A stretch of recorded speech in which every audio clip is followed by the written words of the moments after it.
এটা কি হওয়া উচিত নয়? এটা তো হওয়া উচিত আমাদের দাঁড়ানো। আমরা চাই এই সহিংসতা বন্ধ হোক। রাষ্ট্রকেই দায় নিতে হবে, রাষ্ট্রকেই এগিয়ে আসতে হবে, রাষ্ট্রকেই অ্যাকশন নিতে হবে। আমরা সংস্কার করছি, কিসের সংস্কার করছি?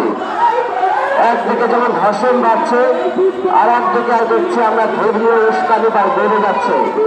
যেখানে প্রকাশ্যে আমাদের সোশ্যাল মিডিয়ার মধ্যে এই শব্দগুলি বারবার আসছে, নারী কোথাও নিরাপদ নয়। কেন নয়? কেন নিরাপদ থাকবে না নারী? নারী পুরুষ সমান অধিকার বলছি, রাষ্ট্র যেখানে চাচ্ছে, আমরা মানুষ হিসেবে সেটাই চাই। তাহলে কেন নারী তার অধিকার পাবে না?